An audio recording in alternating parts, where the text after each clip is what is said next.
दोस्तों, पाकिस्तान और पाकिस्तान की आतंकी ब्रिगेड को अननोन मैन ने न्यू ईयर का गिफ्ट भेज दिया है।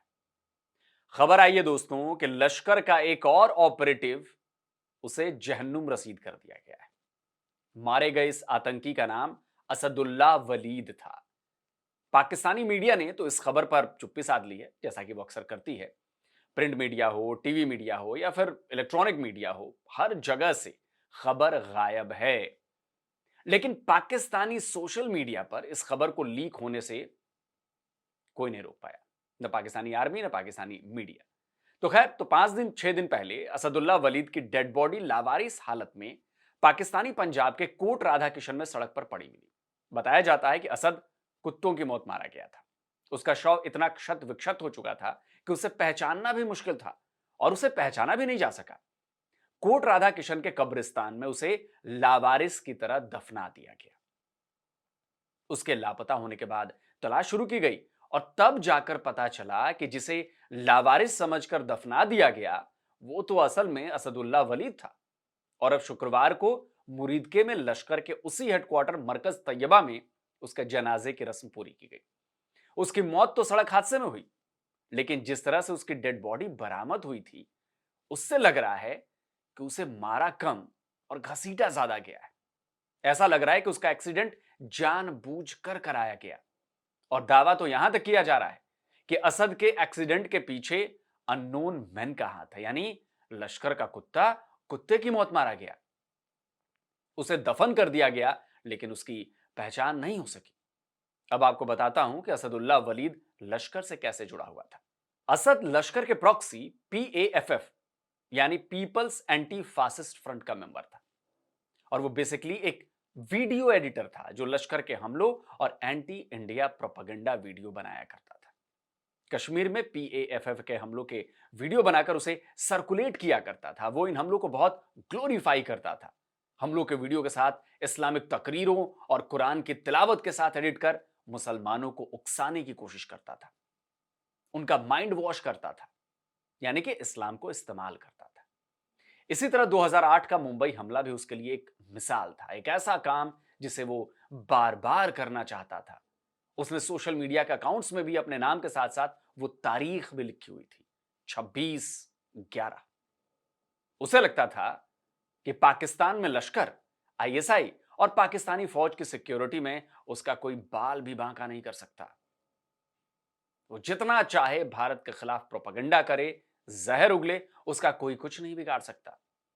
लेकिन उसे पता नहीं था कि एक दिन वो अननोन मैन के लिस्ट में शामिल हो गया और उसके नाम की पर्ची भी मिल गई। और उसका अंजाम भी वही हुआ जो लश्कर, हिजबुल समेत और भी कई आतंकवादी संगठनों के आतंकवादियों का हुआ है। असद मारा भी गया, और ऐसा मारा गया कि कई दिनों तक उसकी पहचान नहीं हो पाई। लाश सड़ती रही और फिर लावारिस समझकर दफना दी गई। भारत में आतंकवादी वारदातों को अंजाम देने वाले, आतंकवाद को बढ़ावा देने वाले पहले खुद को पाकिस्तान में सुरक्षित समझते थे। पाकिस्तान इन आतंकवादियों का सेफ हाउस था। खैर, सेफ हाउस तो आज भी है, लेकिन उस सेफ हाउस के अंदर कोई अननोन मैन भी छुप गया है, जो हर थोड़े दिनों पर किसी न किसी आतंकवादी को ठोक रहा है। रिपोर्ट्स बता रही हैं कि पिछले कुछ सालों में भारत के कई मोस्ट वांटेड आतंकी पाकिस्तान की धरती पर जहन्नुम रसीद कर दिए गए। 2022 के आसपास ये शुरू हुआ सिलसिला आज भी जारी है। 2025 के मई में खबर आई कि लश्कर का कुख्यात आतंकी रजाउल्ला निजामानी खालिद को पाकिस्तान में सिंध के माल्टी में गोली मार दी गई। रजाउल्ला लश्कर के नेपाल मॉड्यूल का कमांडर था। 2005 में बेंगलुरु के इंडियन इंस्टीट्यूट ऑफ साइंस और 2006 में नागपुर में आरएसएस के हेडक्वार्टर पर हमले को उसी ने अंजाम दिया था। इसके अलावा और भी कई आतंकवादी वारदातों में उसका नाम आ चुका था, लेकिन खालिद अपने आतंकिस्तान यानी पाकिस्तान में ही खल्लास कर दिया गया। पिछले साल ही मार्च में क्वेटा एयरपोर्ट के पास मुफ्ती अब्दुल बाकी नूरजई को गोली मार दी गई थी। नूरजई मुफ्ती तो केवल नाम का था, असल काम उसका आतंक का था।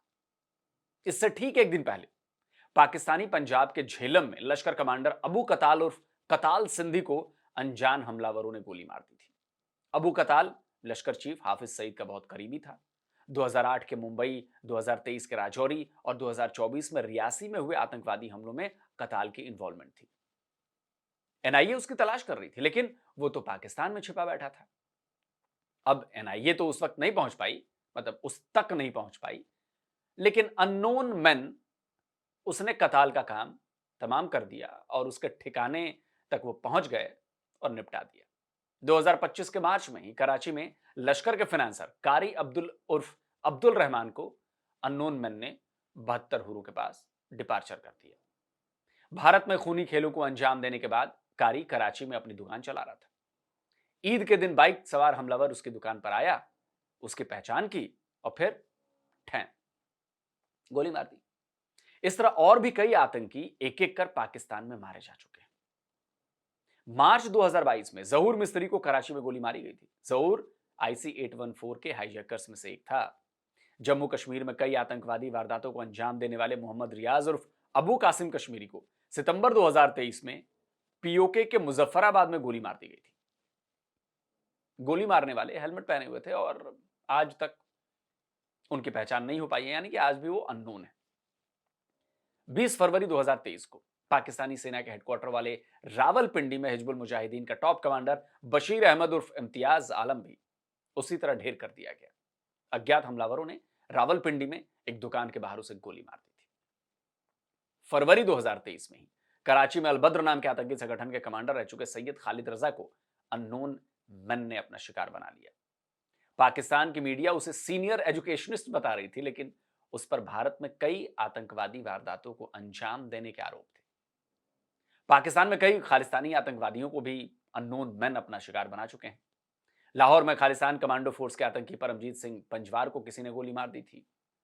पाकिस्तान पिछले कई सालों से भारत पर यह आरोप लगा रहा है कि इन हत्याओं के पीछे उसी का हाथ है, लेकिन यह केवल आरोप है।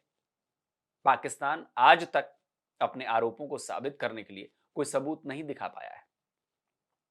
असल में पाकिस्तान ने कनाडा और अमेरिका में खालिस्तानी आतंकवादियों पर हमले के मामले में जिस तरह से गेम हुआ था, उस गेम का फायदा उठाने की उसने कोशिश की थी। कनाडा और अमेरिका तो अब तक अपने आरोप साबित नहीं कर पाए हैं, लेकिन पाकिस्तान को लगा था कि वो मौके पर चौका लगा सकता है। उसने हत्याकांडों को दुबई, अफगानिस्तान और न जाने कहां कहां से जोड़ दिया, लेकिन आज तक कोई सबूत नहीं पेश कर पाया। अब पाकिस्तान भले ही बिलबिलाता रहे, खिसियाने बिल्ली की तरह खंभे नोचता रहे, लेकिन पाकिस्तान में अननोन गनमैन का मिशन जारी है। और कोट राधाकिशन में असदुल्ला वलीद की मौत भी इसी मिशन का हिस्सा है। और हम आज भी यही कहते हैं कि इसमें भारत का कोई हाथ नहीं। वो अननोन मैन कहां का है हमें नहीं पता, भारत का नहीं है। पाकिस्तान समझे पाकिस्तान के भीतर हो रहा है, पाकिस्तान के नंबर 1 एजेंसी समझे, पाकिस्तान के नंबर 1 फौज समझे, हमें उससे कोई मतलब नहीं। ये सब उन्हीं का किया धरा है, हमारा उसमें कोई हाथ नहीं। भारत के दुश्मन मारे जा रहे हैं, यह हमारे लिए खुशी की बात है, लेकिन हमारा उसमें कोई हाथ नहीं। सीधी सी बात है तो सबूत लाके दिखा दो भाई, साबित करो कि हमारा हाथ है, वरना चिल्लाओ मत। ये सब तुम ही लोग करवा रहे हो खुद। तुम लोग उन सबसे निजात पाना चाहते हो, वो तुम्हारे कंट्रोल में नहीं, इसीलिए हमारा कोई हाथ नहीं है। हमें बस इस बात से खुशी है कि भारत के दुश्मन मारे जा रहे हैं, खत्म बात। आप क्या कहते हैं दोस्तों? कमेंट करके अपनी राय जरूर दीजिए। जल्द मिलता हूं एक और नए वीडियो के साथ।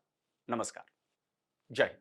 तो अगर आप चाहते हैं मुझसे बात करना, मुझसे कोई सवाल पूछना, तो फैन कॉल पर आप मुझसे कनेक्ट हो सकते हैं। फैन कॉल में ये सुविधा है कि आप अपने हिसाब से वहां पर जाकर टाइम स्लॉट बुक कर सकते हैं कि आपको फलाने दिन मुझसे बात करनी है, फलाने टाइम पे मुझसे बात करनी है। लेकिन ये भी बता दूं कि ये पेड सर्विस है।